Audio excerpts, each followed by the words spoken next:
चलिए, सब बच्चों को मेरी आवाज आ रही है? यप। ये सब। Cool. देखो, हम लोग ना बच्चे AS9 कर रहे हैं। और AS9 किसके ऊपर है सर? Revenue recognition. सबसे पहले तो मेरे को एक छोटी सी बात तो तुम्हारे साथ ये करनी होगी, हालांकि ये ना थ्योरेटिकल है। लेकिन आप एक बार अगर मेरा 15-20 मिनट देख लोगे ना, तो मुझे सिर्फ आपको पॉइंट्स दिखाने हैं, स्क्रॉल अप करना होगा, ठीक है? तो 20 मिनट फोकस से सुनिएगा, आपको पूरा स्टैंडर्ड समझ आ जाएगा क्या है। सबसे पहले तो मुझे रेवेन्यू का ना मतलब देखना होगा। Like what is the meaning of revenue.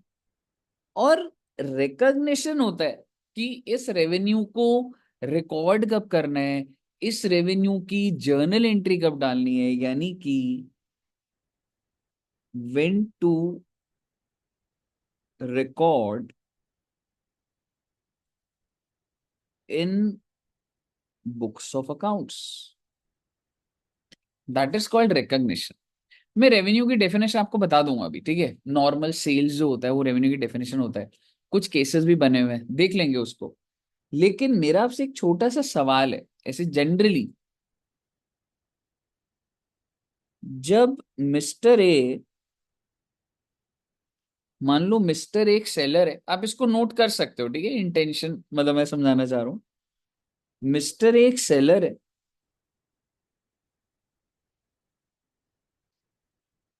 और उसने गुड्स किसको बेचे? मिस्टर बी,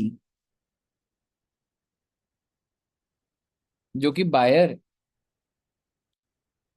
और मैं आपको बोल रहा हूं कि कैश सेल्स करिए। क्या आप मुझे बता सकते हैं जर्नल एंट्री क्या होगी?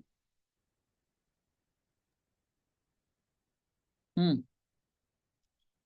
अगर इसने कैश सेल्स करी है, तो क्या आप बता सकते हैं जर्नल एंट्री क्या होगी?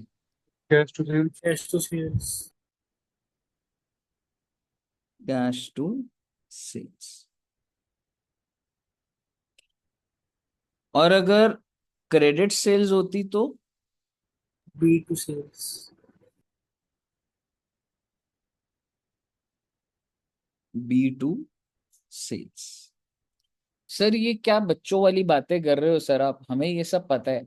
बेटा हमने एंट्री तो सही बताई, लेकिन जब आपने ये एंट्री डाली, चाहे वो कैश टू सेल्स हो, कैश टू सेल्स की तो मैं बात ही नहीं कर रहा, ठीक है? मतलब कैश टू सेल्स जनरली मैंने लिख दिया जाए सी। अगर मैं आपसे उधारी की बात करूं, आपने सेल की एंट्री डाली, बट क्या आपने उसके रिस्क एंड रिवॉर्ड ट्रांसफर कर दिए क्या? मुझे सीधा बिना सोचे समझे एंट्री डालनी है, या कुछ कंडीशन होती होंगी कि अब इसको बोला गया सेल? क्या लग रहा है?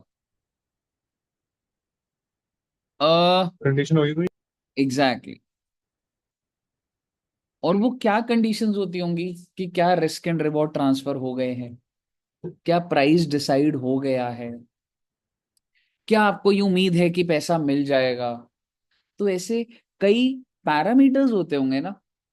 जब अगर उनका चेकलिस्ट होता होगा तभी तो मैं ये एंट्री डालता हूँ। या मैं ये बोलूं कि मैंने एक पुलिस वाले को AC बेचा, और वो मुझे, और मैंने जब उसे बोला भाई साहब पैसे, उसने कहा मैं कुछ टाइम होगा दे दूंगा तो दे दूंगा, नहीं दूंगा तो आप ज्यादा मुझे तंग मत करना। अब आप मुझे बताइए, क्या मैं सेल की एंट्री डालूं? मतलब मुझे डाउट है, पैसा नहीं मिलेगा डालिए। नहीं मिलेगा, नहीं। हाँ? नहीं आएगी। है ना? तो कहने का मतलब है, it's not about entry. Entry तो आपको आती है, मुझे पता है। लाइक एंट्री तो आपको आती है, लेकिन ये एंट्री से पहले हमें कुछ एनालिसिस करना चाहिए ना, कि whether to pass this entry और नॉट। समझ रहे हो? कहने का मतलब ये है that revenue should be recorded when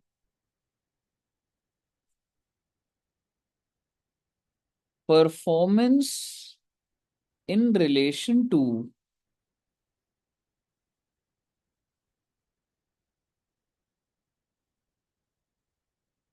sales is establish, मैंने बहुत ही जनरल उसमें लिखा है, कोई बहुत अच्छा सेंटेंस नहीं बनाया मैंने ये, बट मैं आपको ये कह रहा हूं कि कुछ पैरामीटर्स, कुछ परफॉर्मेंस लेवल पे पैरामीटर्स हम लोगों को चेक करने पड़ेंगे, और तभी जाके मैं इसको क्या करूंगा बच्चे, रिकॉर्ड करूंगा। रेवेन्यू तब रिकॉर्ड होगा, देखो ऐसे बिना सोचे समझे आप सेल रिकॉर्ड कर रहे हो, ऐसे नहीं होगा। तो कुछ ना कुछ तो रेवेन्यू रिकॉर्ड करने के लिए बैकएंड पे एनालिसिस होगा, और वो एनालिसिस यही है, risk and reward should be transferred, मालिकाना हक ट्रांसफर हो जाने चाहिए, प्राइस फिक्स्ड होना चाहिए, और कोई अनसर्टेनिटी नहीं होनी चाहिए कि हे भगवान मिलेगा पैसा नहीं मिलेगा, अगर ऐसा है तो रिकॉर्ड कर दो, और अगर नहीं है तो मत करो। कहने का मतलब यही, एक इंट्रोडक्टरी बात हुई आपके साथ। आज मैं आपके साथ जो ये चैप्टर कर रहा हूं, ये रूल बताता है when to record a revenue, when to recognize a revenue, timing बताता है यार। आपको लग रहा है सर बहुत आसान है, सर मैकडोनल्ड्स वाला है, पिज्जा बेचा कैश आया रिकॉर्ड कर दिया, यस वो धंधा आसान है, बट ऐसे कई धंधे हो सकते हैं जिसमें अभी रेवेन्यू एकदम से रिकॉर्ड करना कॉम्प्लेक्स हो, समझ रहे हो। तो AS9 कौन कौन से रेवेन्यूज को टेक केयर करता है, आइए देखते हैं एक बार।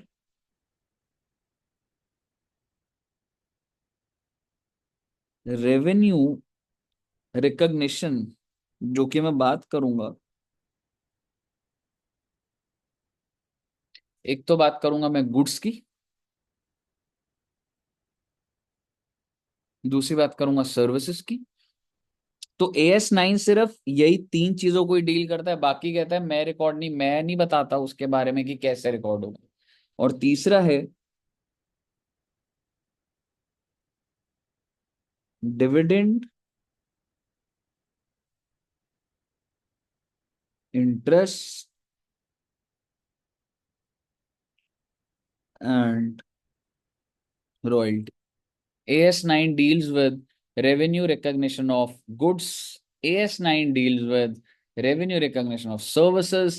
AS9 deals with any income that is dividend, interest, and royalty income. Any other income is outside the scope of AS9. पहले मुझे बताइए, यहां तक क्लियर है आपको? मैं आपके साथ नेचुरली पहले बातें कर लेता हूँ, फिर हम इसको रीड कर लेंगे। AS9 कहता है कि डिविडेंड को रिकॉर्ड करना चाहिए when right to receive dividend is established।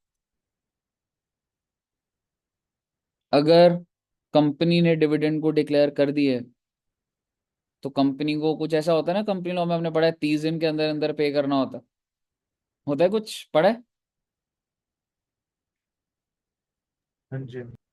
ठीक है। तो कंपनी ने अगर डिक्लेयर कर दिया, तो भाई जिसको भी मिलना है, अगर उसे उसका राइट एस्टैब्लिश हो चुका है, डिक्लेयर कर देती है जो मिलना है मिलना है, तो रिकॉर्ड कर दे। रही बात इंटरेस्ट की, AS9 इंटरेस्ट के बारे में क्या, डिविडेंड पे कर रहा है, रिसीव कर रहा है? रिसीव भाई, जो पे कर रहा है उसके लिए रेवेन्यू नहीं है ना, the one who is receiving, अच्छा ठीक है ठीक है। उसकी बात करूंगा ना मैं तो रेवेन्यू के एंगल से। राइट टू रिसीव डिविडेंड इसलिए लिखा है। देन इंटरेस्ट, इंटरेस्ट की इनकम को कैसे रिकॉर्ड करना चाहिए, आप बचपन से करते आ रहे हो बच्चे, ऑन टाइम बेसिस। आपने इन्वेस्टमेंट का चैप्टर भी पढ़ लिया, आपने डिबेंचर्स के बारे में भी आप जानते हो। मान लो मैंने FD करा रखी है, तो FD का जो इंटरेस्ट है वो मेरे लिए इनकम है, वो मेरे लिए रेवेन्यू है। तो मैं उसको कैसे रिकॉर्ड करूंगा, ऑन टाइम बेसिस करूंगा। Third is royalty. रॉयल्टी के अंदर it depends upon the terms of the contract. तो AS9 भी यही कहता है, मैं ऐसे कोई फिक्स चीज नहीं बता सकता, सो इट डिपेंड्स एज पर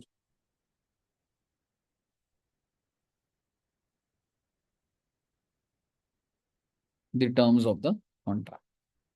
कहिए, क्या यहाँ तक क्लियर है सही बच्चों को? Yes, sir. ये जो ब्लॉक है ना, इसके अंदर कोई नई बात नहीं आने वाली, मैंने आपके साथ ये वाला ब्लॉक पूरा कर दिया। ठीक है। अब मैं आपके साथ सर्विसेज करता हूँ, सर्विसेज आसान है फिर सर हाँ जी। सर एक बार ऊपर करना है, स्क्रीनशॉट लेना है।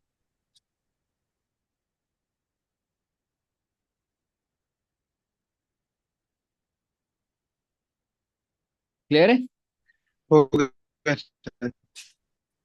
क्या कह रहे हो?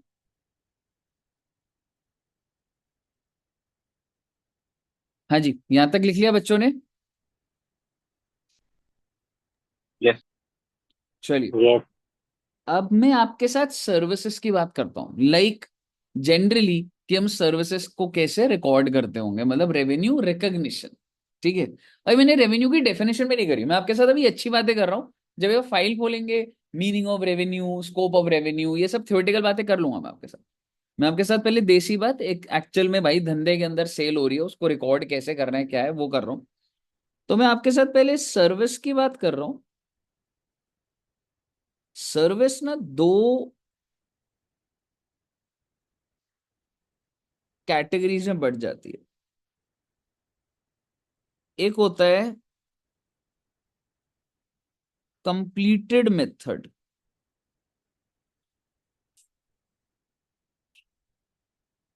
और एक होता है प्रोपोर्शनेट कंप्लीशन मेथड। सर ये कंप्लीटेड मेथड क्या होता है? इसमें जो सर्विस है ना बच्चे, वो एक सिंगल एक्ट में खत्म हो जाती है। जैसे आप डॉक्टर के पास गए, 5 मिनट के लिए बैठे, डॉक्टर ने डायग्नोज करा, सर्विस खत्म। यानी कि इसमें क्या होता है, this service consist of a single act. और हो सकता है 2-3 एक्टों पर, मेन एक्ट सिंगल एक्ट मतलब वो हो चुकी। जैसे कि और कोई एग्जांपल बताओगे, सिंगल एक्ट में ही सर्विस कंप्लीट हो रही है? डॉक्टर बताया मैंने, और कोई? रिपेयर मतलब रिपेयर हो जाता है एक बार में, छोटा मोटा रिपेयर, कौन सा? छोटा मोटा कोई रिपेयर करवाना हो। रिपेयर का काम हो गया। अगर आप जैसे मोबाइल रिपेयर करा रहे हो, ठीक है, बाइक रिपेयर करा रहे हो, तो वो भी हो जाएगा। ओपन।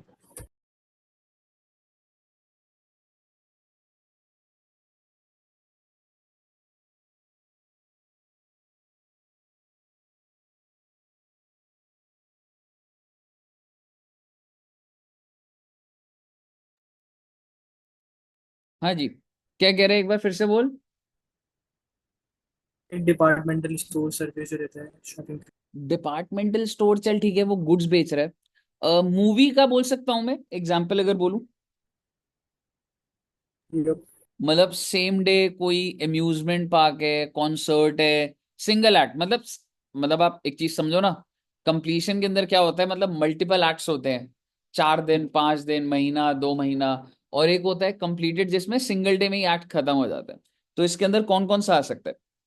सिंगल एक्ट में ऐसे ही लिख रहा हूं मैं, मैंने एक पहला कौन सा बताया था तुम्हें? वो डॉक्टर विजिट। तो डॉक्टर। वो डॉक्टर वो की कॉन्सर्ट्स सर्विस। वगैरह भी तो हो सकते हैं। कॉन्सर्ट्स भी हो सकता है बिल्कुल। या फिर वो स्टैंड अप कॉमेडी वगैरह जो भी स्टैंड अप शोज है कॉमेडी हो गया, नॉर्मली। पीवीआर हो गया, स्टैंड लेविश अप्स हो पार्टी। गए। और लेविश पार्टी। Lavish party. आवाज नहीं आ रही। Hello? Lavish party sir, lavish party. Gift? क्या गिफ्ट का क्या गिफ्ट, हाँ प्लान चल सर, रहा है बच्चे? गिफ्ट। यस सर, गिफ्ट भी। First lavish party then gift. ले लिया बच्चों ने, गिफ्ट ले लिया वैसे? Yes sir. कूल। आपने बुकिंग सर करा दी? वेन्यू बता दो। वेन्यू पास में ही है यार, तुम्हारे इंस्टीट्यूट तुम आते हो ना, उसके एकदम पास में ही रखा है, ताकि बच्चों को दिक्कत ना आए। सर देखो मजाक नहीं, कैब बुकिंग करनी है, वेन्यू बता दो। अच्छा, कालका जी के पास रखना चाहते हो वेन्यू, या थोड़ा दूर? दूर। एक फ्लोर ऊपर चलेगा? सर दुबई चलते, दुबई। दुबई तो अनुराधा मैम के पापा रहते हैं।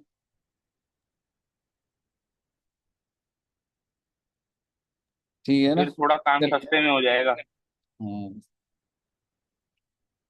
ठीक है ना, करते हैं यार, कुछ करते हैं। अब कल संडे है, कल जाऊंगा यार, पता करके आता हूँ कुछ वेन्यू का ना। ठीक है। तो सर अगर डॉक्टर, ना मिले ना मेरे को बताना, मैं बता दूंगा अच्छे अच्छे वेन्यू, सच्ची बोल रहा हूँ। अच्छा ठीक है, कर लूंगा एक बार कॉल, फिर पता कर लूंगा। ठीक है ना, स्टैंड अप्स हो गए, और क्या हो गए बच्चे, एक्सेट्रा लिख दो ना। और भी आपके कोई मन में अगर कोई सर्विस, सर्कस हो गया और ये हो गया, ठीक है। And what do you mean bye proportionate completion? भाई साहब ये सर्विस खत्म नहीं होती, मेनी एक्ट्स होते हैं, मल्टीपल एक्ट्स होते हैं। सर टूर पैकेज हो सकता है। Tour packages is a single act, मतलब मैं तेरा एक आइटिनरी बना दूंगा और मैं तेरे से पैसे ले लूंगा कि मेरा उसमें इतना, वो सिंगल एक्ट जैसा ज्यादा है। फिर ठीक ऑडिट किसमें आएगा, ऑडिट सर्विस? है, अभी ऑडिट सर्विस अभी बता रहा हूँ। मैं यार कुछ लिखने वाला था यार सिंगल एक्ट में, और कुछ दिमाग में आया था, कुछ बताना था उस टाइम।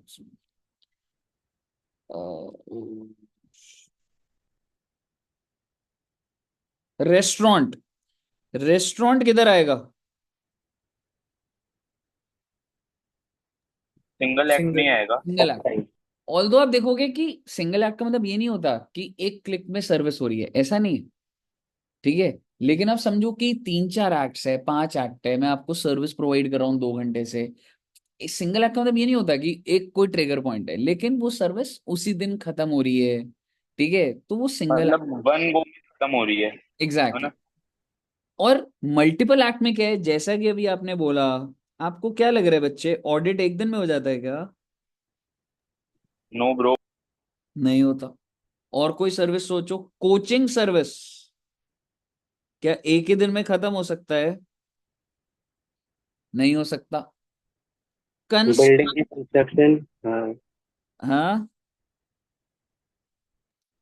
कंस्ट्रक्शन सर्विस एक दिन में खत्म नहीं हो रहा। तो कहने का मतलब है, ये आपका हो जाता है प्रोपोर्शनेट, जिसके अंदर सर्विस खत्म होने में टाइम लगेगा, and there are many acts spread over the period of that service.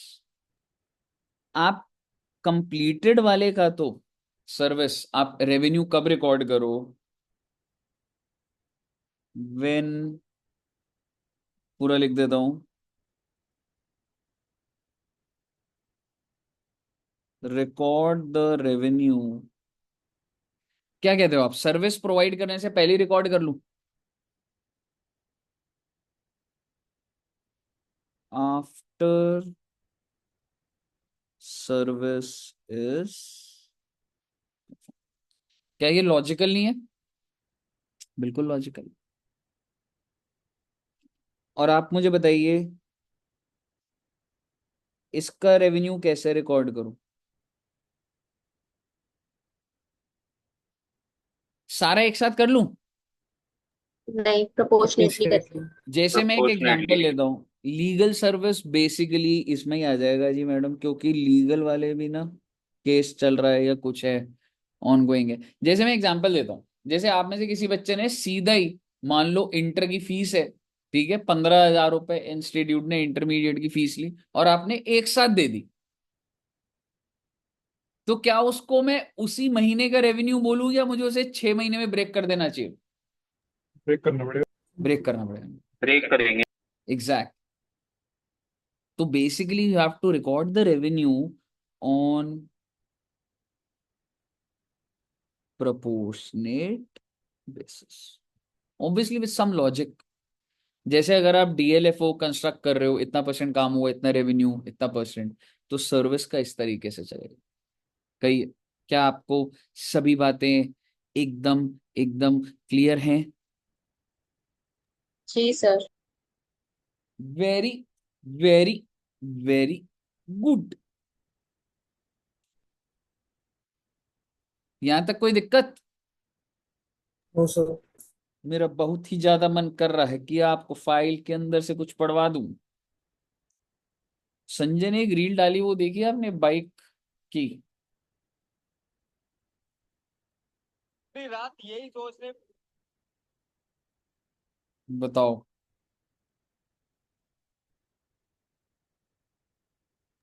क्या रील है सर, दिखाना।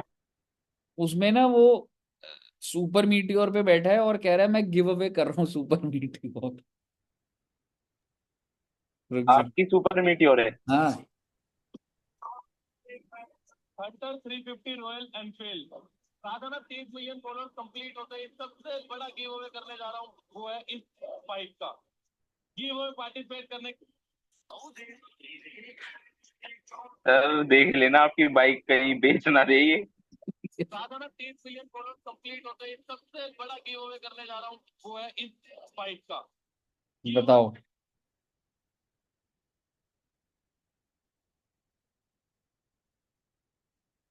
चलिए, एनीवेज, तो मैं क्या बता रहा था, ठीक है, सर्विसेज का। ठीक है, तो हमने इसको किस तरीके से रिकॉर्ड करा मैंने आपको बताया, बहुत अच्छा लगा। आइए आगे समझते हैं बात।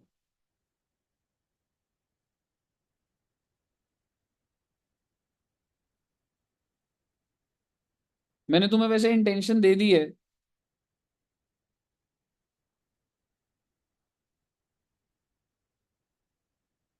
चलो पहले मैं तुम्हें सर्विस का ही दिखा देता हूँ।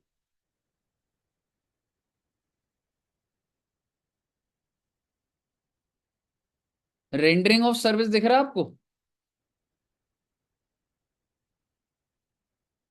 दो मेथड है, एक है कंप्लीटेड सर्विस और एक है प्रोपोर्शनेट कंप्लीशन। बड़े ही प्यार से प्रोपोर्शनेट कंप्लीशन को पढ़ना है एक बार।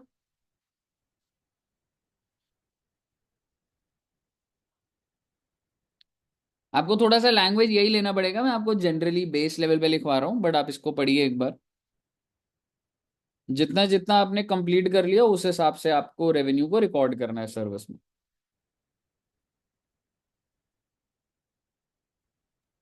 हो गया। ठीक है, बस लैंग्वेज का भी ध्यान रखिएगा please. Then completed service contract भी पढ़ लो। when the service is about to start और about to completed, मुझे रेवेन्यू कब करना है? कंप्लीट होने के बाद। कंप्लीट होने। अच्छा, इसमें तो पर ये लिखा कि सिंगल एक्ट होगा इसमें सिर्फ। लिखा हुआ है in this method performance consist of execution of a single act. तो आपने तो कहा था दो तीन हो सकते हैं। हाँ तो यार ठीक है ना, मतलब एक्ट का मतलब, एक बात बता, रेस्टोरेंट में तू खा रहा है, उसके अंदर एक्ट क्या है? वो एक बार दाल मखनी ला रहा है, एक बार शाही पनीर ला रहा है, मतलब सिंगल और मोर देन, लेकिन उसी टाइम पीरियड में हो रहा है ना वो। ठीक है ठीक है। लैंग्वेज तो इधर से पकड़ लोगे ना वो चीजें। आगे एक बार पढ़ लो, यहाँ पे लिखा हुआ है वही बात जो बोल रहा था मैं। अच्छा पॉइंट है ये, एक बार पढ़ना है इसको।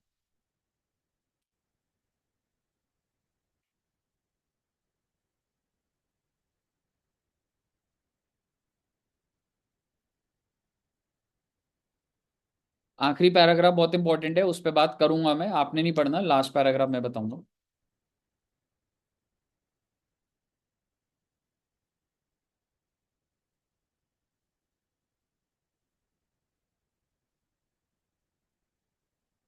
बोलूं आखिरी वाले का बच्चे? एक बार सेकंड में तो बताओ। Revenue is recognize when the sole और फाइनल एक्ट टेक प्लेस। मतलब जब तेरा एक्ट पूरा हो जाए तो रेवेन्यू को रिकॉर्ड कर दियो। सेम ही बात लिख रहा है वो, कोई वो नहीं है। मैं बोलना स्टार्ट करूं? आपका एक रेस्टोरेंट है, रेस्टोरेंट में पुलिस वाले आए, 10, खाना खाया, क्या लग रहा है आपको? रेवेन्यू रिकॉर्ड करूं या जाने दूं, अभी नहीं करा, करूं या ना करूं, क्या लगता है? अगर आपको ऐसा प्रतीक होता है कि क्या ही मिलेगा revenue, when you doubt about the ultimate collection of revenue, when you doubt, आपकी एसी की दुकान है, पुलिस वाला आया, एसी लेके चला गया, आपने कहा सर पैसे, उसने कहा कैसे पैसे, आपने बोला बताऊं अभी, उसने बोला बताऊं अभी, आपने बोला ठीक है सर ले जाओ। Will you record the revenue? नहीं करेंगे। No sir. एग्जैक्टली। अब पढ़िए third paragraph.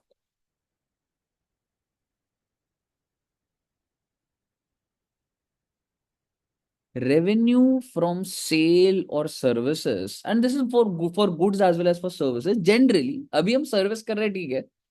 Revenue from service should be recognise, recognise means record होगा when the service is performed. बहुत अच्छी बात है, परफॉर्म होगा तो ही रिकॉर्ड करूंगा, provided that at the time of performance it is not unreasonable to expect the ultimate collection. आप इसको नॉट और अन काट दोगे तो लॉजिक वही बनेगा। should be recognized when at the time of performance it is reasonable to expect। मुझे ऐसा लग रहा है मुझे पैसा मिल जाएगा तो मैं रिकॉर्ड करूंगा, डेटर टू सेल करूंगा। लेकिन अगर मुझे लग रहा है सामने वाला पैसा ही नहीं देगा, if I doubt about the ultimate collection, tell me, should I record the revenue or should I postpone the recognition?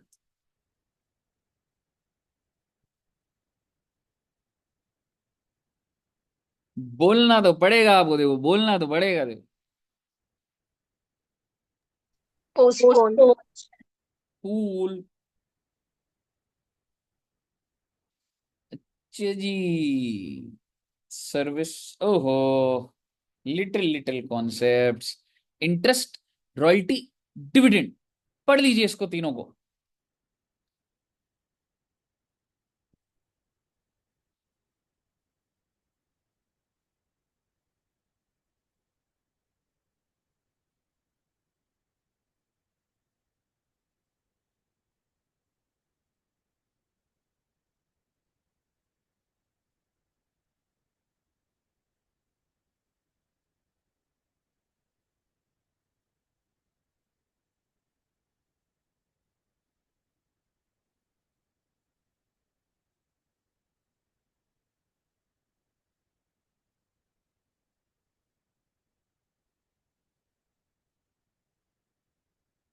समझ पा रहे हो बच्चे?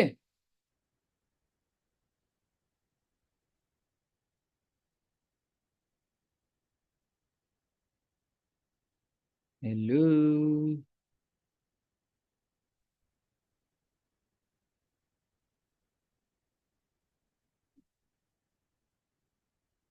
And please let me tell you, आपको ऐसे लिखना पड़ेगा जैसे रॉयल्टी में क्या बोल रहे हैं, royalty is recognized on accrual basis. मैंने अक्रूवल नहीं लिखा है, लेकिन in accordance with the terms of the relevant agreement. तो दोनों बातें लिखने की जरूरत है।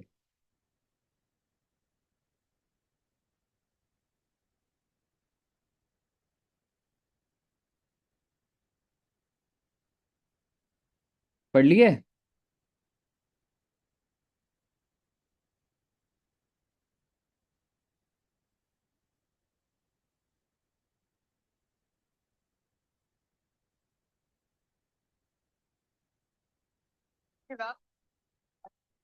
बेटा बोलोगे तो आगे जा पाऊंगा।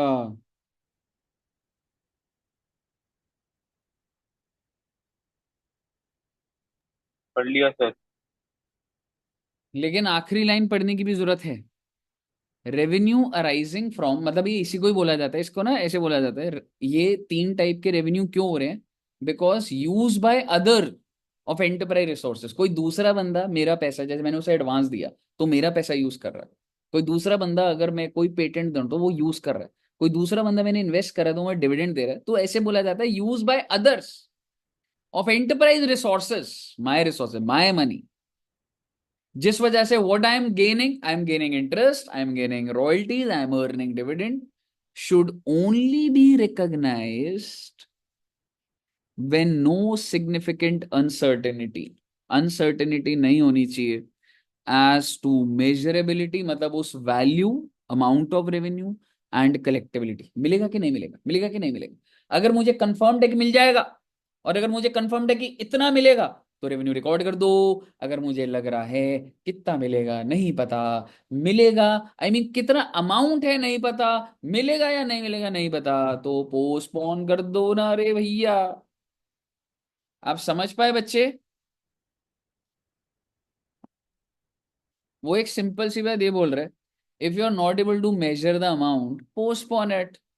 if you are not able to recognize, if you are not able to feel that you will recover this, postpone it, जब आपको श्योरिटी हो जाए तो रिकॉर्ड कर लीजिए। जो बात सर्विसेज में था वही यहां पर भी है, कोई दिक्कत?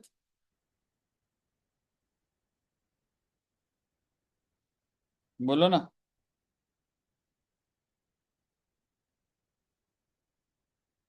No sir. वो एक चार्ट है, उसी चार्ट में हो जाएगा, फिर ये सारी बातें करेंगे। ओहो, मिल गया जी। इसी चार्ट में सारी बातें लिखी हैं जी। मैं ज्यादा कुछ ना बोलूंगा, आप मुझे इतना बता दो कि आपको सर्विस, इंटरेस्ट, रॉयल्टी, डिविडेंड ये पढ़ के समझ आ गया पूरा? फिर मुझे गुड्स बताना है बस। फिर अपना रीडिंग मटेरियल और केस स्टडी बेस्ड है, डेफिनेशन वेफिनेशन जो स्क्रीन पे लाऊंगा। मुझे बस बता दो, सर्विस और इंटरेस्ट, रॉयल्टी, डिविडेंड क्लियर है?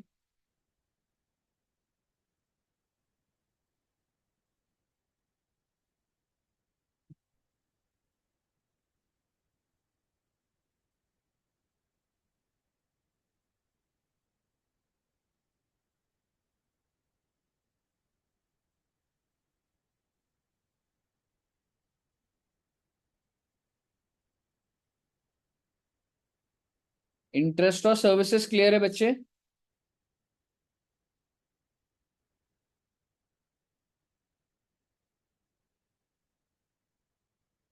Yes sir. सर सर इसका ये मतलब क्या क्या हो है, गया, यूज एसएलएम बाय? बेसिस? उसने ना वो कर दिया, मतलब अगर जैसे पता नहीं है और मान लो मैं तुमसे 5 करोड़ रुपए ले रहा हूँ, तो उसने टाइम पीरियड पे ब्रेक कर दिया एसएलएम पे। 4 साल की सर्विस है, 5 करोड़ है, तो generally SLM straight line break कर दिया ईयर। Okay sir. सर इसकी क्लियर है? लैंग्वेज समझ नहीं आई, use by other of enterprise resource. भाई कोई दूसरा, तू, तेरे पास, तेरे जो घर में पैसा है, अगर वो कोई और यूज करे तो वो तेरे को क्या देगा? इंटरेस्ट नहीं देगा? अगर उस तूने वो पैसा उसको दे दिया, तो use by other, your money, enterprise resource, तू एंटरप्राइज है, तेरे रिसोर्स, तेरा एसेट, तेरा कैश अगर कोई और यूज ठीक है करे, ठीक है। बिकॉज ऑफ विच दे पे यू नो। क्लियर है? सेल ऑफ गुड्स हम्म। बोलू बच्चे? चलिए, सेल ऑफ गुड्स में बहुत आसान है भाई। मैं तुमसे जनरली बात करता हूँ, पहले मैं जैसे से लिखा है, when seller has transferred the property to the buyer. आप इससे क्या समझे वैसे, अगर मैं आपसे पूछूं, when seller has ownership transfer कर। ओनरशिप, और थर्ड वाले पॉइंट से क्या समझा? ट्रांसफर ऑफ पोजीशन मतलब रिस्क और रिवॉर्ड दे दिया रिस्क और उसको। रिवॉर्ड भी ट्रांसफर कर दिया। ओनरशिप और रिस्क एंड रिवॉर्ड अलग होता है क्या? कह सकता हूँ सेम ही तो होता है ना, मोटा मोटी तो। ठीक है ना? क्यों? मतलब पहला पॉइंट, ट्रांसफर ऑफ प्रॉपर्टी, मतलब प्रॉपर्टी का मतलब होता है, आई मीन ऐसा इमोल प्रॉपर्टी नहीं बोल रहा, वो ट्रांसफर ऑफ पोजेशन बोल रहा है कि ये गुड्स है। जैसे मैंने अगर ये फोन तुमको दे दिया, तो पोजेशन ट्रांसफर होगी, ट्रांसफर ऑफ पोजेशन। ठीक है? और नीचे वाले में क्या बोल रहा है कि भाई रिस्क एंड रिवॉर्ड ट्रांसफर होगा। क्या मैं कह सकता हूं जनरली, अगर हम मोबाइल खरीदने जाते हैं, तो उसी टाइम पे पोजेशन भी उसी टाइम पर होती है और रिस्क एंड रिवॉर्ड भी तभी होते हैं, बोल सकता हूं? Yes, at times when you purchase AC, तो क्या मैं बोल सकता हूं पोजेशन जब चेंज होती है उसी टाइम पर ownership, I mean risk and reward भी तभी शिफ्ट हो रहे होते हैं? यस।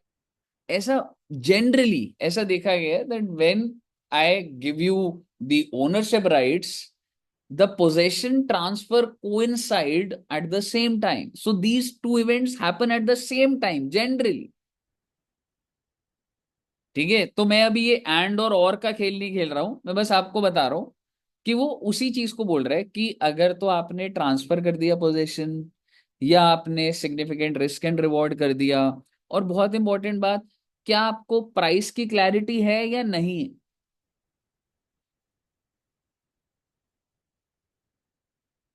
सेल ऑफ गुड्स में क्या लिखा हुआ है, प्राइस की क्लैरिटी है या नहीं है? क्लैरिटी है। हम्म, आइए।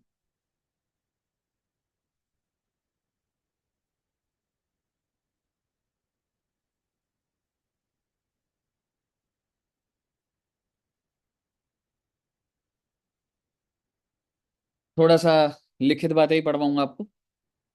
रेवेन्यू फ्रॉम सेल, किस चीज की सेल? गुड्स की। शुड बी रिकॉग्नाइज्ड, रिकॉग्नाइज का मतलब रिकॉर्ड होना चाहिए।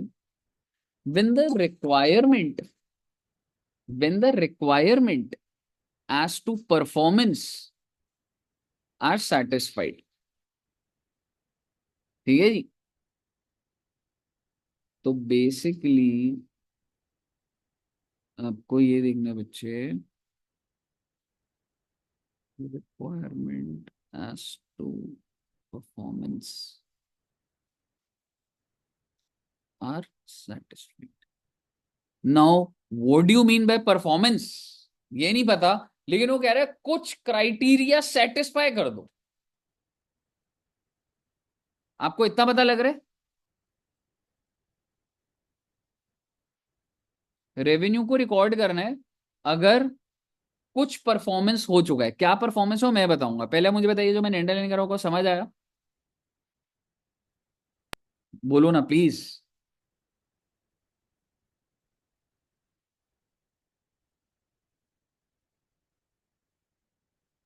और आइए वो परफॉर्मेंस, यहां से वो रिलेट होगा।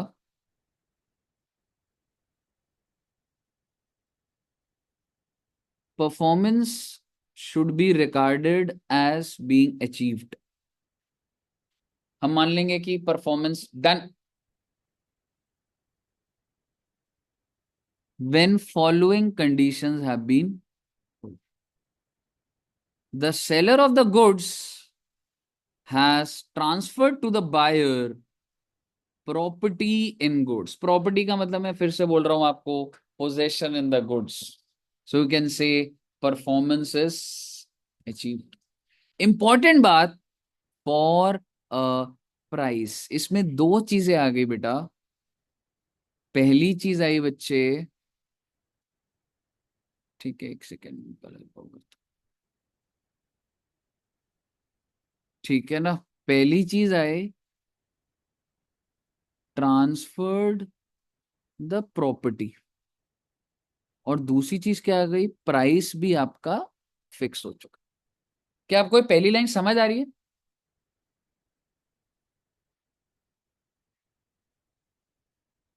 क्या सब यस सर। बच्चों को ठीक है? देन आगे क्या लिखा हुआ है? तो पहले ही पॉइंट में मतलब प्राइस भी बोल दिया भाई, प्राइस क्लियर है, पोजेशन दे दिए। और दूसरा पॉइंट क्या कह रहा है?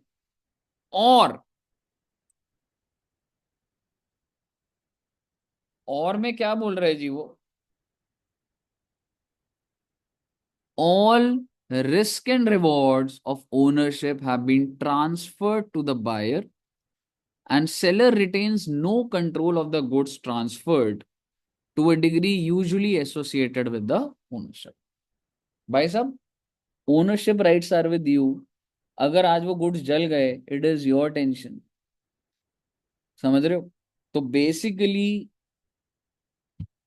बेसिकली, आप ये कह सकते हैं कि सर जी, सारे के सारे ओनरशिप राइट अगर ट्रांसफर हो गए, जैसे आपने ऑर्डर करा डोमिनोज, जैसे ही डोमिनोज वाले ने आपको डिलीवर कर दिया, उसके बाद अगर पिज्जा गिर जाए तो रिस्क एंड रिवॉर्ड किसके पास जा चुका है?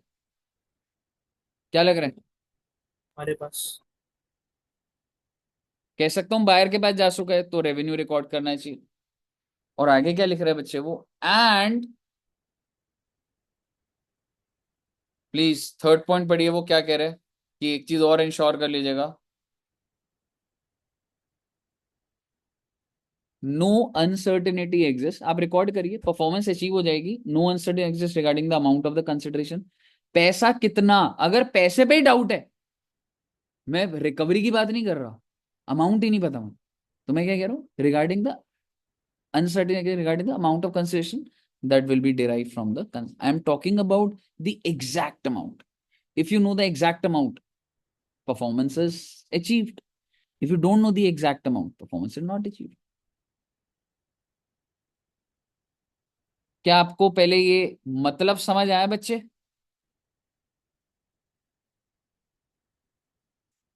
आगे की 5 लाइनें पढ़ना जरा ये।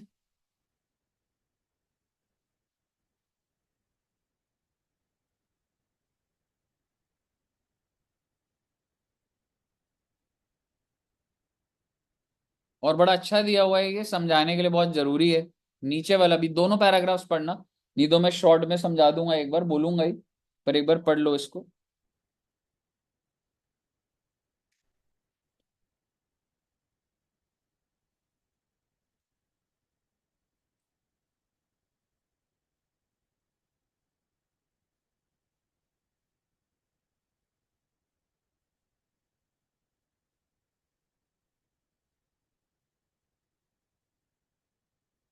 मेरे मामा के घर से, और जब भी लाइट भागती है तो पापा कहते हैं ज्यादातर। समझ आया बच्चों क्या कह रहे? अच्छा एक बात बताओ, एक एसी की दुकान है, आप उस एसी की दुकान पे गए, बिल भी कट गया। मैंने कहा सर जी गाड़ी आप घुमा के इधर ले आओ, गाड़ी में रखवा देता हूँ। कह रहे यार अभी ना हमारा ना घर बन रहा है, 10 दिन लगेंगे, आप 10 दिन इधर रख लो। मैंने कहा कोई दिक्कत नहीं जी, लेकिन आप मुझे बताइए अगर वो 10 दिन में एसी जल गया तो किसकी गलती, बायर या सेलर? बाहर की होगी तो। बायर। बाय। बायर की है भाई, सेल हो चुकी है। मैं वो तो पोजेशन भी तुम्हारा ट्रांसफर हो गया ना। पोजेशन तो दुकान पे ही पड़ा है, पोजेशन कैसे हो गया ट्रांसफर? कौन वो सी चलेंगे मतलब अभी तो। कि राइट्स और ऑब्लिगेशन में। राइट्स हो गए, या राइट्स हो गए हैं हाँ transfer. Right. Risk, risk and reward transfer कर दिया है मैंने। मैंने तो भाई साहब, मैं दुकानदार हूँ, मैंने बिल जनरेट कर दिया। 40,000 का एसी, 8,000 रुपये जीएसटी, 48,000 ले भी लिए। मैं कह रहा हूँ नहीं भी लिए तो चलो मान लो उधारी पे बेचा है मैंने, पर मैंने कहा बहू जी बिल है ये, सेल हो गई है, आपकी अमानत है जो यहाँ पड़ी है, मैं नहीं रखने को कह रहा, आप ही कह रहे हो, तो मेरी जिम्मेवारी नहीं है कोई। मैं आपको बताता हूँ, मैं ना बच्चे जहां से सर्विस कराता हूँ ना, तो बाइक के आगे वो जो वाइट, वो जो ट्रांसपेरेंट लगता है ना, क्या बोलते हैं उसे, वाइजर बोलते हैं, क्या बोलते हैं उसे? हाँ वाइजर। वाइजर। तो विंडशील्ड या वाइजर कुछ भी। विंडशील्ड, विंडशील्ड होता है बाइक के आगे, वो लगा होता है। तो 6 महीने हो गए सर्विस वाले के पास पड़ा हुआ है। तो मैंने 3 दिन पहले कॉल करा था कि भैया वो पड़ा है। अगर वो बोल देता ना कि नहीं पड़ा, आप मुझे बताओ मैं उसको कुछ कह सकता हूँ? अब भाई नो सर। कुछ नहीं बोल सकता मैं। वो बोले भाई सुन, तेरा सामान था तू लेके क्यों नहीं गया? समझ रहे हो? तो उसका जो पड़ा हुआ है तो मेरे को ये है फटाफट लगवा लूं यार, कल को कोई भी चीज खो जाए, मैं कुछ नहीं बोल सकता यार, वो मेरा सामान है, मैंने सिर्फ उधर रखा हुआ है ऐसे। तो ऐसी जो सेलर ने बेच दिया, आप उसकी दुकान पे रख रहे हो, उसकी थोड़ी ना कोई गलती है उसमें। रिस्क एंड रिवॉर्ड ट्रांसफर हो चुके हैं भाई साहब। आपको समझ आ गया ना बच्चे, मैं किस एंगल से बोलना चाह रहा था? कहिए ना।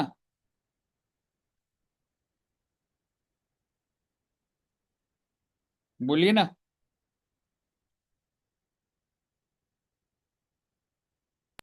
सर आ गया समझ। कूल।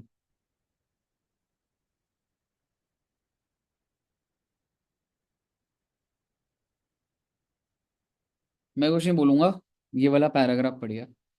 मैंने बोल दिया आपको, मैंने आपके साथ गुड्स की बात कर ली है, परफॉर्मेंस कैसे हो रहा है, सर्विस बात कर ली, इंटरेस्ट डिविडेंड कर लिया। अब ये कह रहा है अनसर्टिनिटी ऑन रेवेन्यू रिकॉग्निशन, पता नहीं मिलेगा नहीं मिलेगा।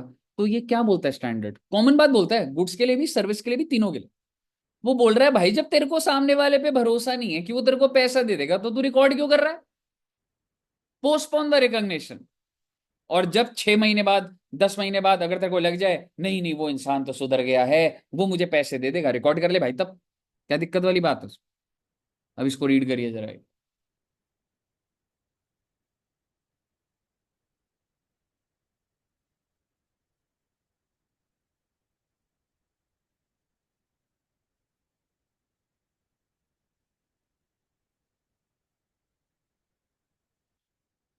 नेक्स्ट पैराग्राफ में वो कह रहे हैं कि अगर मैं तो रिकॉर्ड कर लिया था, मुझे भरोसा था, बाद में भरोसा टूट गया, तो क्या मैं रेवेन्यू को रिवर्स करूं या एक प्रोविजन क्रिएट कर दूं?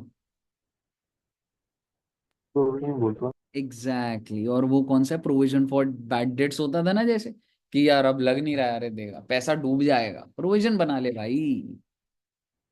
तो एक बात बताओ, हम्म। जैसे हमने रिकॉर्ड नहीं किया, पोस्टपोन कर दिया, ठीक है, पर वो मतलब मिल गया हमको पैसा फिर, तो हम कौन से मतलब मानो तो 2-3 साल पैसा बाद मिलिए मिला। तो पैसा मिलने से पहले एक बार एंट्री भी डाल देना, रेवेन्यू को रिकॉर्ड कर ले, नहीं फिर हाँ पैसा मतलब रिसीव कर। रिकॉर्ड कर रहे हैं तो वो 2-3 साल बाद पता चला हमको। तो पुराने वाले में डली की एंट्री, नए वालों में? नए वाले में ठीक है। जिस साल में तेरे को कंफर्म हुआ है वो उस साल का रेवेन्यू हो जाता है। ठीक ठीक।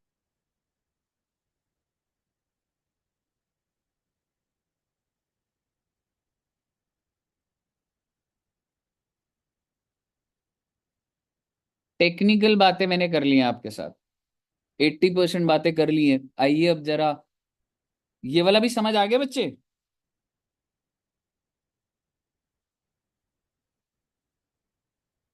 आइए अब हम स्टार्टिंग से देखते हैं।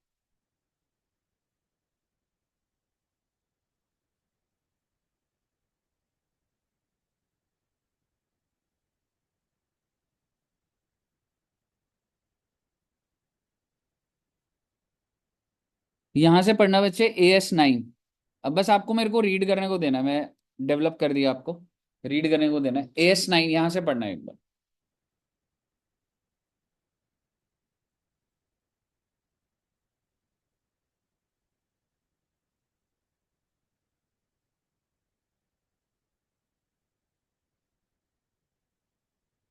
क्या मैं कह सकता हूँ ये तीन चीजों पे AS9 डील कर रहा था?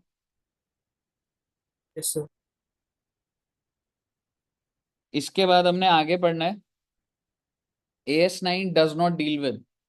AS9 कौन कौन सी चीजें नहीं बताता है, मतलब ये आप ऐसे बोल सकते हैं स्कोप ऑफ AS9 अगर पेपर में आ जाए थ्योरेटिकली, तो हमने ये भी बता दिया AS9 deals with sale of goods, rendering of services and interest, dividend, royalties. AS9 doesn't deal with, सबसे पहला point, revenue from construction contracts, क्योंकि AS7 एक और वो बताएगा कि रेवेन्यू कैसे रिकॉर्ड होता है। Revenue from hire purchaser, hire purchase and lease agreement. Lease agreement पे तो आप स्टैंडर्ड कर भी चुके हो, AS19 जो कि बताता है hire purchase generally accepted accounting principles होते हैं। ठीक है, आप इसमें मतलब ऐसे लिखने की भी जरूरत नहीं है, पेपर में बताना, बस आपको ये लिखना है हायर परचेज और लीज पे नहीं। अगला, गवर्नमेंट ग्रांट का रेवेन्यू नहीं बताता। अगर गवर्नमेंट आपको पैसा दे रही है तो कौन सा स्टैंडर्ड बताता था, बताओगे? 12। 12। 12। And good. And last is, insurance companies को रेवेन्यू कैसे होता है, वो भी AS12 रेगुलेट नहीं करता। कौन करता है, अपने को कोई मतलब नहीं है इन बातों से। ठीक है, example of items not included with in the definition of revenue. पहले मैं रेवेन्यू की आपको जनरल मतलब तो बता दूं। रेवेन्यू का डेफिनेशन पढ़िए फिर हम ऊपर चलेंगे। रेवेन्यू का डेफिनेशन पढ़िएगा, इंपॉर्टेंट है। Revenue is gross inflow. Revenue क्या होता है? सेल्स होता है sir, sales. So it is gross inflow of cash और रिसीवेबल, डेटर्स के थ्रू भी तो रेवेन्यू रिकॉर्ड होता है ना, और अदर कंसिडरेशन चाहे काइंड में हो, in the course of ordinary activity of enterprise from the sale of goods or from rendering of service and from the use by other of enterprise resources yielding interest, royalties and dividend। मुझे बताइए क्या आप revenue की definition बढ़िया से मस्त लिख पाओगे ना पेपर में? लिख लोगे ना? तो इसको मार्क कर लीजिएगा, रेवेन्यू की डेफिनेशन आनी चाहिए। Examples of items not included, एक बार जरा ये पढ़ना, सिर्फ थोड़ा बहुत अगर आपको समझ भी आ गया तो हो जाएगा। पहला पॉइंट पढ़ना, realized gains from disposal of non current asset. Non current asset क्या होता है? प्लांट एंड मशीनरी बेच दी और आपको प्रॉफिट हो गया, क्या वो प्रॉफिट AS9 बताएगा आपको क्या करना है या नहीं बताएगा? नहीं बताया। नहीं बताएगा। और अनरियलाइज गेन क्या हो गया? रीवैल्यूएशन कर दिया, तो appreciation in the value of the fixed asset. AS9 doesn't deal with this. Then next is unrealised holding gains resulting from change in value of current asset. Stock है मेरा, तो वो बढ़ गया, कम हो गया, ये कॉन्ट्रैक्ट था उसकी वजह से ज्यादा वैल्यू हो गई, तो ये सब नहीं बताता। Increase in hertz in agriculture and forest product. ठीक है, मेरे पास एक कॉन्ट्रैक्ट है सरकार का, सरकार ने बोला भाई ये जितनी भी लकड़ियां हैं ये एग्रीकल्चर है। ठीक है, 100 रुपए की बात हुई थी, अब एकदम से बात हो गई अरे 120 देंगे, तो मेरे को पता है 20 का गेन होगा मुझे, पर अभी अनरियलाइज्ड है ना, मैं इसको AS9 में रिकॉर्ड नहीं करूंगा। आपने AS11 देखा था, फॉरेन एक्सचेंज में प्रॉफिट और लॉस होता था, क्या वो AS9 डील कर रहा है या नहीं कर रहा है? फिर ये पहले वाला नहीं। पॉइंट फिर से बताना। कौन सा वाला? इससे पहले वाला जो बोला तेरे था। पास एक एग्रीमेंट में ना, जैसे एमएसपी होता है ना, मान ले एमएसपी क्या होता है कि मिनिमम सेल प्राइस इतना तो हम आपको देंगे ही देंगे, सरकार कहती है ना। ठीक है। हाँ। जैसे, हाँ ठीक है। और एक और एग्जांपल मेरे दिमाग में आ गया, जैसे पेट्रोल है। मान ले अगर एकदम से रात को पेट्रोल 1 रुपए बढ़ गया, तो तेरा जो स्टॉक है, क्या तेरे को उस पे 1 रुपए ज्यादा नहीं मिल जाएगा टेक्निकली? जाएगा। तो वो तेरा अनरियलाइज गेन है, अभी तूने बेचा नहीं है उसे। पर तेरे को ये पता है कि तेरा ये स्टॉक का जो गारंटीड प्राइस था उससे ज्यादा मिल जाएगा तेरे को, क्या मैं उसको रिकॉर्ड करूंगा? AS9 बोल रहा है करने को। नहीं। ठीक है ना, तो वो जनरल है, मतलब इतना कोई ऐसा नहीं है, बस unrealise holding gain from agriculture forest product, बस ऐसे करना है, इससे कोई केस स्टडी नहीं बनती इसके ऊपर कुछ भी। ठीक है। थर्ड वाला है फॉरेन एक्सचेंज। पॉइंट नंबर 4 समझाओगे बच्चे? मतलब कोई पैसे पे करने थे वो कम पे करने पड़ रहे हैं, वो डील नहीं करेगा। किसी को 3 लाख देने थे, मैंने 2.5 लाख में सेटल हो गया, मेरे को डिस्काउंट मिल गया, या आप कह सकते हो कम पेमेंट करके सेटल कर दिया, तो AS9 नहीं देखता। और unrealise gain from restatement of carrying account of an obligation. किसी को 3 करोड़ देने थे, और लिटिगेशन या कुछ हुई, और मैंने उसे 1.5 करोड़ देना है, तो मुझे जो फायदा है, AS9 doesn't deal with this. ठीक है, दोनों मोर में फर्क क्या है तरीका। फिर? हाँ जी। दोनों में फर्क क्या है फिर फोर्थ फिफ्थ में? यार वो ऑब्लिगेशन हो गया, वो तू सेटल कर चुका है, ये रीस्टेटमेंट है, समझ रहे? आपको ऐसे लिख देना है बस वर्ड्स में, समझ रहे? ऊपर वाला रियलाइज्ड गेन्स है, 3 करोड़ देने थे, तू 1.5 करोड़ दे बैठा है, 1.5 करोड़ का गेन हो गया तेरे को। दूसरा, अभी सेटलमेंट नहीं हुई है, अनरियलाइज्ड। समझ गया ना?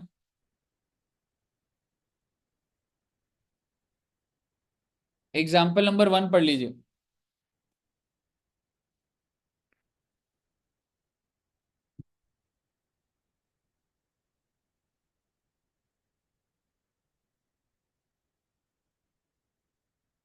AS9 लगेगा या नहीं लगेगा? रेवेन्यू में आ रहा है या नहीं आ रहा है ये? नहीं यार।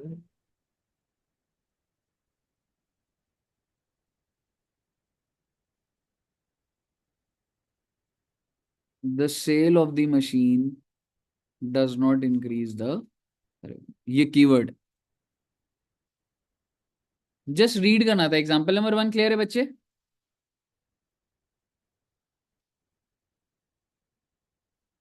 एग्जाम्पल नंबर 2 भी पढ़ लीजिए।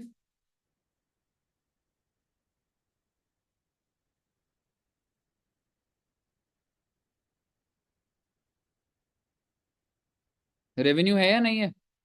तो पहले वाला समझ नहीं आया। Come on bro. तूने एक प्लांट एंड मशीनरी बेची है 2 लाख की, तूने खरीदी है 1,80,000 की। वो पूछ रहा है क्या ये जो 2 लाख रुपए है, ये रेवेन्यू में काउंट करूं? रेवेन्यू की डेफिनेशन ये है। अब तू मुझे बता, क्या इसमें प्लांट एंड मशीनरी को बेचना रेवेन्यू की डेफिनेशन में आ रहा है? नहीं। तो यही मैंने जो कीवर्ड अंडरलाइन करा था उसके बारे में सोच और देख एक बार।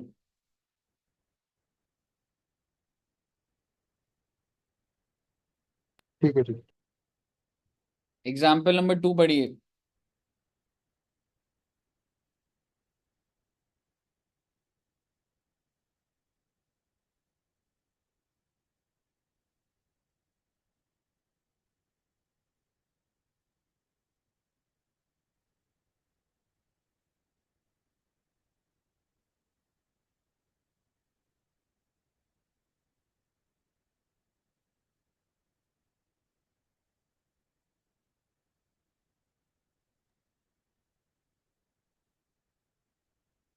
क्लियर एग्जाम्पल है। नंबर 2 में रेवेन्यू में काउंट हो रहा है या नहीं हो रहा है?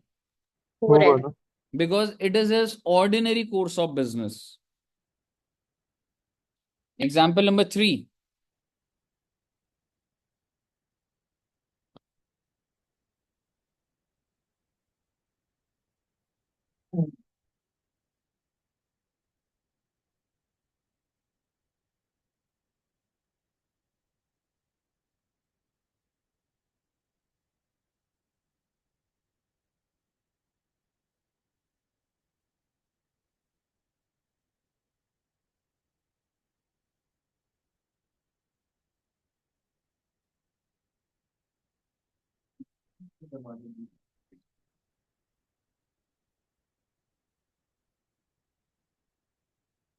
फार्मा ने अपनी रिसर्च फाइंडिंग्स भेज दी, क्या ये रेवेन्यू का पार्ट आ रहा है?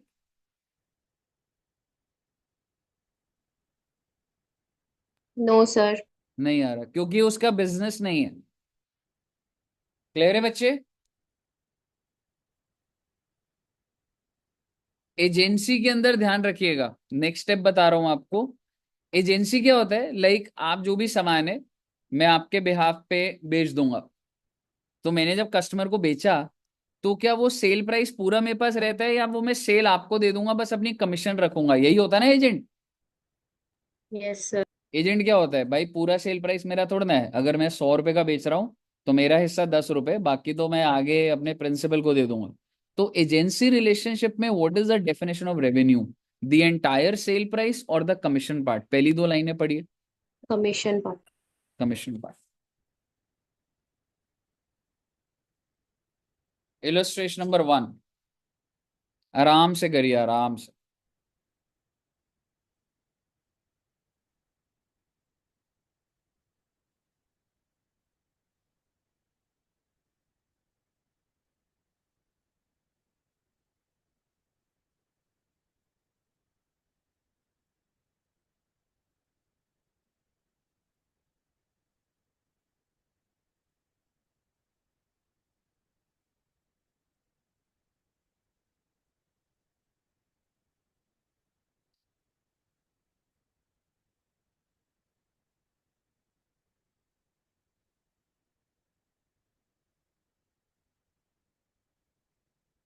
नहीं,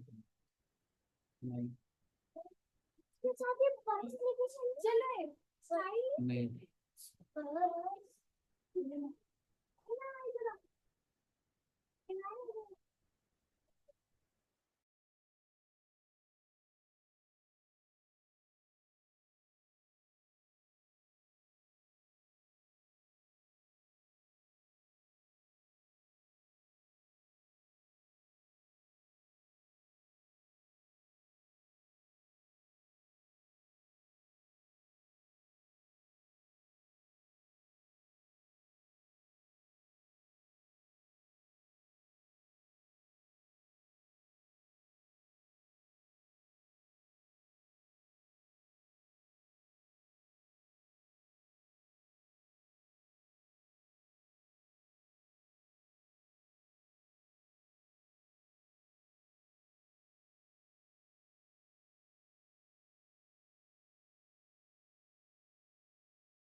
हाँ जी बच्चे।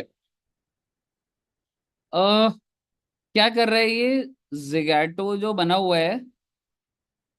वो फूड डिलीवरी बिजनेस एक है। हाँ, और उसमें वो उसके टोटल अपने प्राइस, चार्जेस।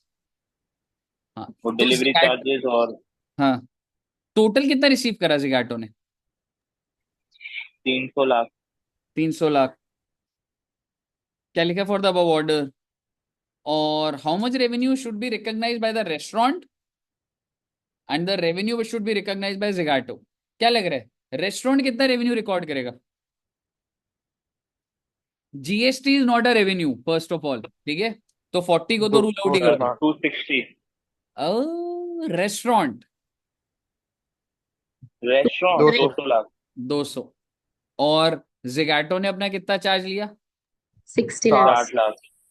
ये लिखा हुआ, एक बार पढ़ लीजिए इसको।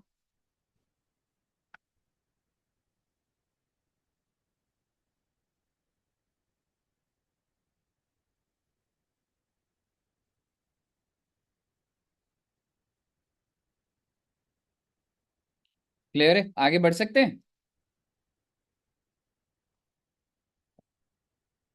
ये जो एग्जाम्पल्स है ना, ये आप रीड करोगे आपको समझ आएंगे। मेरे को एक दो चीजें आपको बतानी है।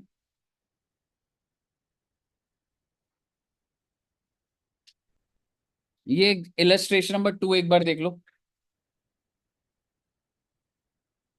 वैसे बहुत आसान है, पर एक बार मैंने रोक दिया इधर तो ठीक है। अच्छा, सेलर का नाम बताओगे बच्चे इसमें? A B. A B. और बेचा कब है उसने? 1 मार्च। 1 मार्च। और बेचा किसको है? सीडी को बेचा। CD is having significant cash flow issues since the last few months. However, it is trying to raise fund through a bank loan to be able to run operation future. On 5th May 2001, which means financial year change हो गया। देखते हैं क्या बोल रहा है वो। CD is able to seek the funding and be able to pay for the goods in future. At the time of sale, it is difficult for AB to ascertain whether to be able to collect the amount. Explain how the recognition. तो आपके हिसाब से क्या AB को 1 मार्च को record करना चाहिए था? नहीं। नहीं करना चाहिए, क्योंकि वो सिग्निफिकेंट कैश क्रंच में था CD। बट उसको पता कब लग गया कि अब सही हो जाएगा? 5 मई। तो 5 मई को रिकॉर्ड कर लीजिए ना। Okay sir. हालांकि आखिरी लाइन भी पढ़ लीजिए। तो अगर मैं सेल रिकॉर्ड नहीं कर रहा तो मैं उसको अपनी इन्वेंट्री मान रहा हूँ, और मैं ये दिखा रहा हूँ कि ये जो सीडी के पास मेरे गुड्स पड़े हैं, मैं उसका मालिक हूँ। आखिरी की 2 लाइनें ही पढ़ लीजिएगा, आंसर आराम से पढ़ लीजिएगा। भले रिस्क रिवॉर्ड ट्रांसफर हो जाए उसको, हाँ जी। चाहे मतलब रिस्क रिवॉर्ड ट्रांसफर हो जाए तो मानेंगे अपना इसको, फिर जब तक पैसे नहीं आएंगे। एक बार फिर से बोल। और रिस्क रिवॉर्ड ट्रांसफर कर दिया हम्म। पर अनसर्टिनिटी है तो उसको अपना ही गुट मानेंगे फिर वो। हाँ, तू अपना ही मान रहा। Don't record the revenue. थोड़ी सी अजीब बात है, बट अब इसके ज्यादा और कॉम्प्लेक्सिटी में घुसना नहीं है अभी। टेक्निकली अगर मुझे AS9 ये कह रहा है, अगर मुझे सर्टेनिटी नहीं है तो वो तुम्हारा ही स्टॉक है, तुम रेवेन्यू मत दिखाओ।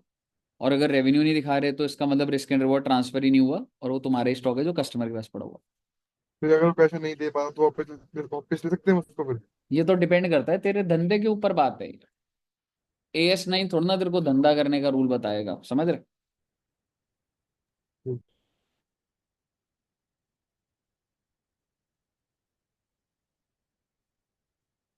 बस बेटे खत्म हो गया। बस एक एक आध पॉइंट ना बस मैं चाहता हूँ। ये तो आपने कर भी लिया था। Delivery is delayed at buyer request. तो क्या रेवेन्यू रिकॉर्ड करूं या रहने दूं? कर देंगे रिकॉर्ड। कर देंगे, करेंगे ना। Exactly exactly. तो इसके ऊपर ये एक एग्जाम्पल बना हुआ है, आपको आराम से समझ आ जाएगा। पढ़ोगे या हो जाएगा ये वाला? हो जाएगा। ठीक है। अगला देखिएगा, सेल ऑन अप्रूवल। ये बड़ा इंपॉर्टेंट है। मैं गुड्स बेच रहा हूं और मैं आपको 15 दिन दे रहा हूं। पसंद आए तो ले लेना, नहीं आए तो वापस कर देना। When should I record the revenue? जब वो कंफर्म कर देगा। जब वो रख लेगा, एग्जैक्ट। एक्सेप्टेंस या रिजेक्शन जो भी आ जाए। मतलब जब मैंने तुम्हें गुड्स दिए, क्या मैं रिकॉर्ड करूं? नहीं भाई, ना भाई ना। नहीं नहीं। जब एक्सेप्टेंस आएगी तब उसको रिकॉर्ड कर लूंगा। ठीक है। इसको एक बार 4 लाइनें पढ़ लीजिए। Revenue should not be recognized until the goods have been formally accepted by the buyer or buyer has done an act adopting the transaction। भाई उसको AC दिया था, AC पेंट कर दिया भाई ने, पिंक कलर का AC बना दिया। तो क्या इसका मतलब ये नहीं हो गया कि अब तो कंफर्म्ड है जी? और the hmm. Time period for rejection has elapsed। आप दुकान पे देखते हो, बोलते हो एक्सचेंज विद इन 7 days। तो 7 दिन के बाद तो मैं रेवेन्यू रिकॉर्ड कर ही दूंगा ना, टाइम निकल गया तो। और where no time has been fixed, a reasonable time has elapsed। तो ये बात लिखी होगी। एग्जाम्पल नंबर 6 पढ़ लीजिए एक बार।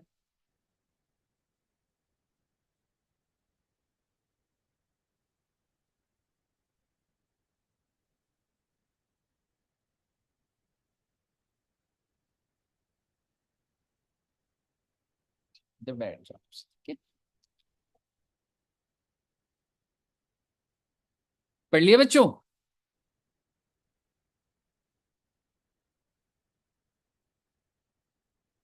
पढ़ लिया एग्जाम्पल 6?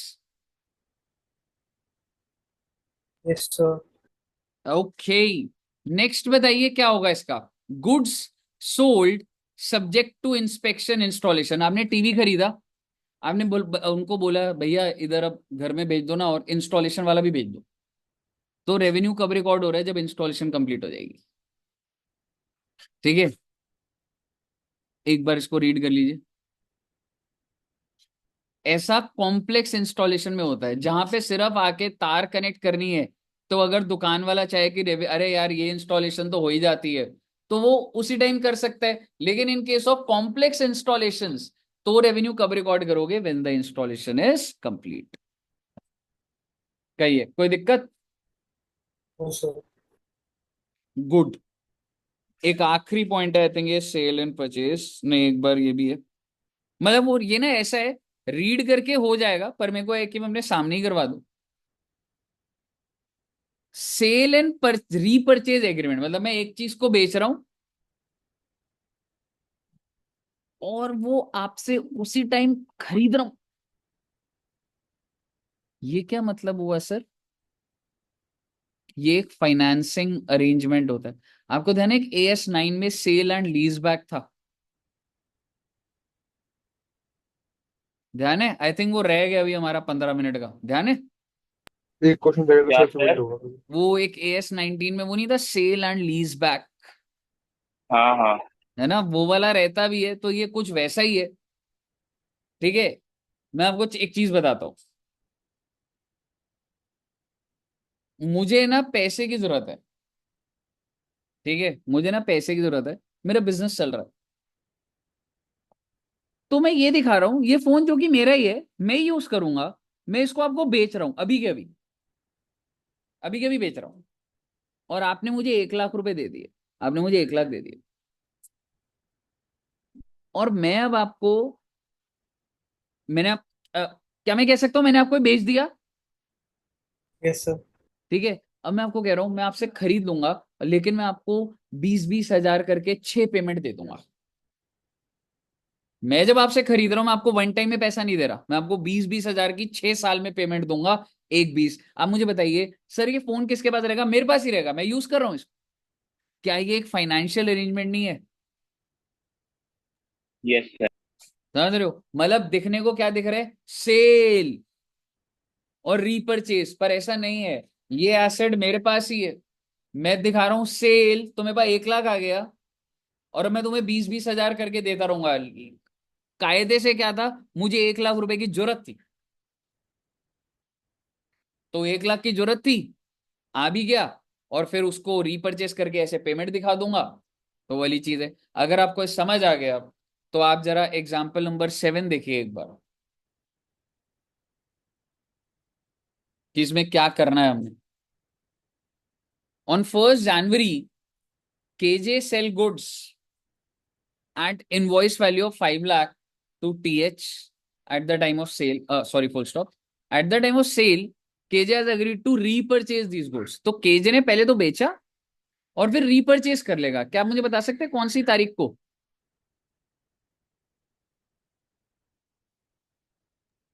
बेचा 1st जनवरी को एंड परचेज करेगा 31st। 31 मार्च, और आपको ईयर ही बता देता हूँ, नीचे लिखा है 2001, यानी कि सिर्फ 3 महीने की गेम है। मैं तुम्हें बेचा 1 जनवरी को, और तुमसे खरीद लूंगा 31 मार्च को वापस, और तुमको कितने दे दूंगा? 6 लाख। मुझे बताओ, तुम्हें ब्याज नहीं दिख रहा इसमें 1 लाख रुपए का? ये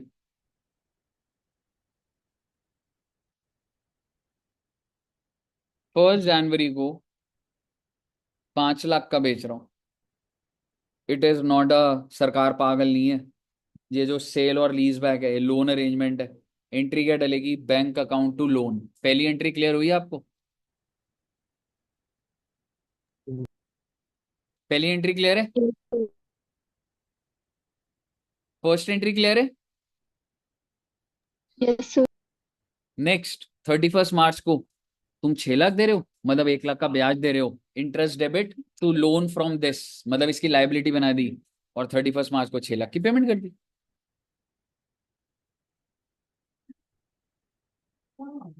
समझ आ गया बच्चे?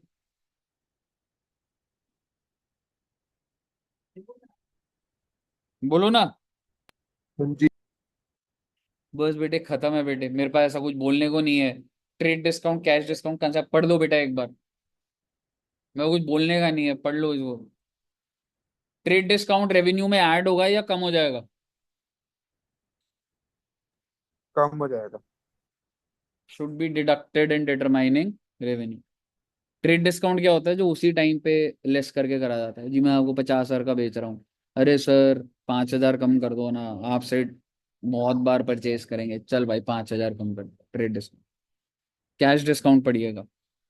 कैश डिस्काउंट में क्या लिखा हुआ है? It is to be deducted या not to be deducted? Not to not be deduct. Because cash discount उस टाइम नहीं पता होता। और बेटे जीएसटी में भी कैश डिस्काउंट की बात कर ली थी आपसे, वैल्यू ऑफ सप्लाई में मैंने। कैश अरे डिस्काउंट रिबेट था। वाला, हाँ जी। अरे रिबेट वाला समझाना। रिबेट कहाँ लिखा हुआ है? Volume rebate. रिबेट कहाँ लिखा हुआ है? हाँ sir. Trade discount and volume rebate एक ही चीज होती है, वही रिबेट होती है। हालांकि रिबेट का टेक्निकल वर्ड होता है, पर यहाँ पे वो ऐसा कुछ यूज नहीं कर रहे। ट्रेड डिस्काउंट और रिबेट कॉमन लेके चल रहा है। ठीक है ना? और दूसरा पॉइंट क्या है? कैश डिस्काउंट मैंने आपको भेज दिया। कैश डिस्काउंट में पता थोड़ा ना होता है, आप अर्ली पेमेंट करोगे तो डिस्काउंट मिलेगा, तो रेवेन्यू उतना ही रहेगा। कैश डिस्काउंट को डेबिट करके दिखाइए बस आप। और आपने बचपन में बेटे बहुत 11वीं 12वीं भी अकाउंट्स पढ़ी है, आपने पढ़ा होगा trade discount is reduce from the invoice price, cash discount is not reduce from the invoice price. कुछ याद है? हाँ जी। Yes sir. बस बेटे कंसाइनमेंट सेल का मतलब पढ़ लो और फिर नमस्ते। अच्छे एग्जाम्पल्स बने हुए हैं, सिंपल एग्जाम्पल है, प्लेन रीडिंग, कोई दिक्कत नहीं आएगी, सिंपल रीडिंग करनी है आप। और ये सारा का सारा का सारा का सारा स्टैंडर्ड आपका डन हो गया है जी। डन। थैंक्स। कहिए, क्लियर है बच्चों?